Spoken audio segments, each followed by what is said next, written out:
Hello, everyone. Thanks for tuning in once again to Queen Ahmadiyyah TV, True Crime. Okay? Queen Ahmadiyyah TV presents True Crime. So as you're coming in, please feel free to go ahead and subscribe to the channel if you haven't done so already. Please click the notification bell and click the word all so that you're notified each time I go live. Now, this is another nefarious story, honey. And listen, let me just go ahead and tell you all now. So around about 7 o'clock this evening, I'm going to be going live on Beyond the Realm with your paranormal stories, okay? I'm going to do like 3 paranormal stories, right? So make sure you tune in, okay? And I may even go live on Queen Ahmadiyyah TV and Authentic Black Goddess with 1 story, all right? So that's all going to start around 7, okay? These stories won't be long, just so you know. Now listen to this. Father and son get life in prison for murdering son's estranged wife over a custody battle. It says, I cannot ignore the brutality of your efforts to cover up the crime or the pain that it brought the family of Nicole Montalvo. This is what Judge Keith Carsons told Christopher Otero-Rivera and his father, Angel Rivera, who were found guilty in April. And this was reported yesterday as well. Now, a father and son who brutally murdered and mutilated the body of a Florida mother more than 2 years ago were sentenced to life in prison this week. Christopher Otero-Rivera, along with his father, Angel Rivera, killed Nicole Montalvo, Otero-Rivera's estranged wife, back in April of 2019. She was then dismembered, burned, and buried in St. Cloud, Florida. Now, the 2 men were handed life sentences on Thursday. They originally had been charged with second-degree murder, tampering with evidence, and abuse of a human body. The father and son were found guilty on all counts in April, according to court filings. Now, Otero-Rivera and Rivera were also sentenced to an additional 20 years for dismembering a human body and for tampering with evidence as well. So in 2019, Nicole Montalvo's mutilated and burned corpse were found on the Florida property that she shared with her husband, Otero-Rivera. She was reported missing by family members after not picking up her son from school. Now, Otero-Rivera and Rivera plotted to murder Montalvo so they could gain custody over the couple's young son, according to prosecutors. They say, I cannot ignore the brutality of your efforts to cover up this crime or the pain that it brought the family of Nicole Montalvo. This is what the judge said. Prosecutors had previously called for a life sentence for both men without the possibility of parole. He said, if this crime doesn't deserve a life sentence, what does? I could think of a few things, but I digress. Prosecutor Ryan Williams stated this in court. Now, Christopher Otero-Rivera was also ordered to pay $4,180 to a victim compensation fund, according to a sentencing order obtained by Oxygen.com. They say when the court makes sure criminals are punished for their crimes, it keeps family members from taking matters into their own hands. I thought that was the court's job anyway, to make sure that criminals pay for their crimes. Now, during the trial, Montalvo's family members delivered searing victim impact statements. One says, it physically pains me to say my sister was murdered by her estranged husband and father. I still have a hard time saying it, Christina Malvo told the court, according to WESH reports. She says, it's hard to find the right words to express to you what the past year and a half has felt like. It's an intense and deep pain that comes and goes, even to this day. Now, sometimes it feels like the grieving process is never ending, especially when it's an unexpected and traumatizing loss of your only sister. When people ask me what happened to Nicole, I've always said she passed away from an act of domestic violence. Nicole's relatives, who described her relationship with her former husband as abusive, recounted how they had begged her to leave Otero-Rivera. They say the crimes that occurred against my twin sister did not occur in isolation. This is what Edward Montalvo said. He said his sister was butchered and discarded as if she never even mattered. Nicole Montalvo's son was 9 years old at the time of her death. They say, we promised her we'd get justice for her and we'd raise Elijah in a safe, healthy, and happy environment. Now, Stephen Montalvo said this. And he also said he's been such an incredible kid since these last 18 months. Our parents have done an amazing job. This is also crazy. Wanda narrator Rivera was also charged with evidence tampering and giving false statements to Montalvo's slaying, according to court records. Domestic murder is more like it. Yes, Lee Harp, absolutely. What are they talking about? Oh, so crazy. And sad indeed. Definitely sad. So anyway, hold on.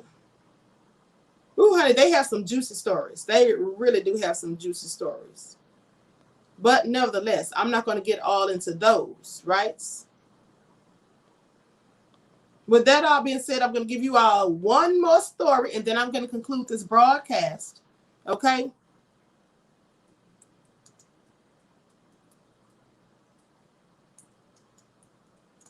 Everyone, please get the likes up. Please like and share the videos. Subscribe to the channels if you haven't done so already. Yes, it is sad, beloved. It absolutely is.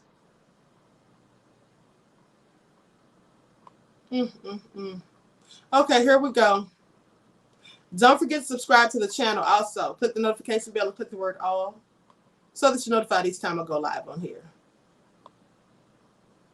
Now listen to this foolishness. Hold on, these darn pop-ups.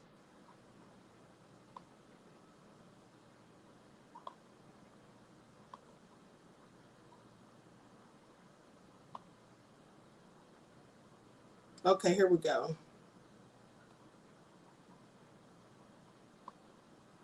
Okay, here we go, people. Colorado man charged with first-degree murder a year after his wife's disappearance. A Colorado man has been arrested and charged with first-degree murder during a year after his wife was reported disappeared. Now, Suzanne Morphew, age 49, went on a bike ride on May the 10th of 2020, Mother's Day. Now, this was by her home in Shaft County, about 135 miles southwest of Denver, but she never returned. Now, after an exhaustive search, her husband, Barry Morphew, age 53, has been charged with murder after deliberation, tampering with physical evidence, and attempting to influence a public servant. Sounds like he was trying to bribe someone.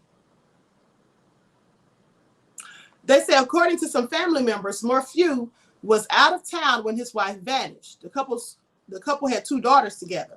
Now, a week after her disappearance, Morphew posted a video on social media pleading for his wife's safe return and going so far as to offer a $200,000 reward. Now, he knew nobody was going to turn that woman in or was going to have any information on her going missing because he already knew he had killed her.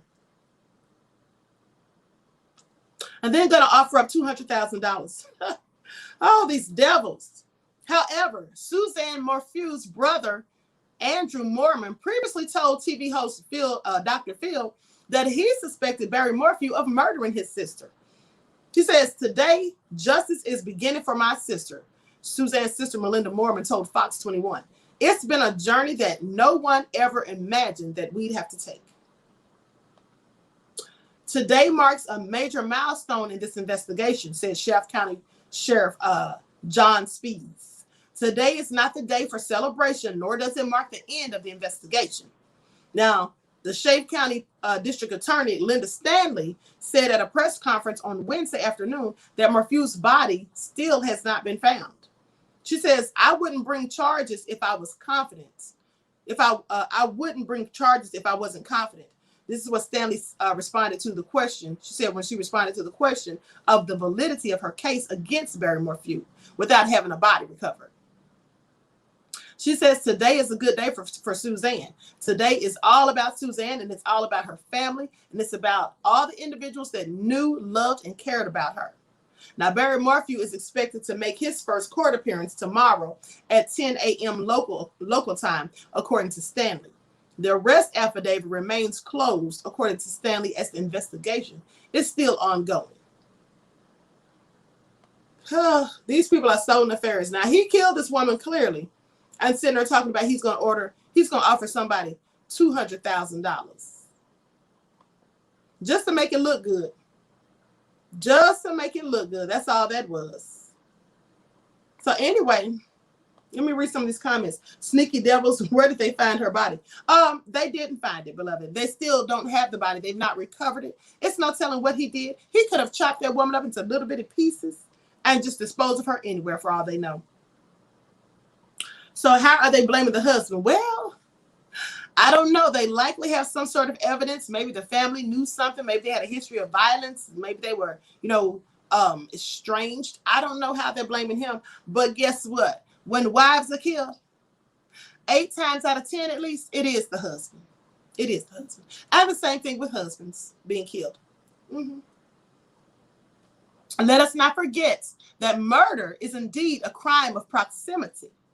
You see, when someone is murdered, 9 times out of 10, it's always somebody they know. 9 times out of 10, it's somebody they know. That's why the police go and investigate the family, the friends, the co-workers, romantic interests, and those types of things. So that's why when they say black on black crime, it's just all BS. Because people that commit murder and most crimes, they commit them against people that they know or live around. And that's just the facts, right? That's why when they try to paint that picture of black people killing other black people, well, yes, of course black people kill other black people because black people live around and amongst other black people, just as white people live around and amongst other white people and Mexicans and Asians and so on and so forth. All groups, races, and ethnicities kill their own. They kill their own. That's just how it works. And they know this, so they can miss us with it, talking about some black on black crime, like Candace Owens loves to say, right? So anyway, I'm going to conclude this broadcast, people. I want to thank you all for tuning in once again to Queen Ahmadiyyah TV Presents True Crimes. So as I said, I'm going to be going live tonight with 3 videos at least for the paranormal channel. Queen Ahmadiyyah TV Presents Beyond the Realm. If you don't have the links to that channel, you can just go to Instagram, right? And it's in my bio. Both my Instagram posts, both my Instagram pages, Queen Ahmadiyyah and the other one is divine_goddess_27. So I hope to see you all black in the chat at 7 o'clock. All right. So until then, enjoy the rest of this lovely day, and I will talk to you all again soon. Peace. You're welcome, Queen She beloved. Black Power, Joe 32.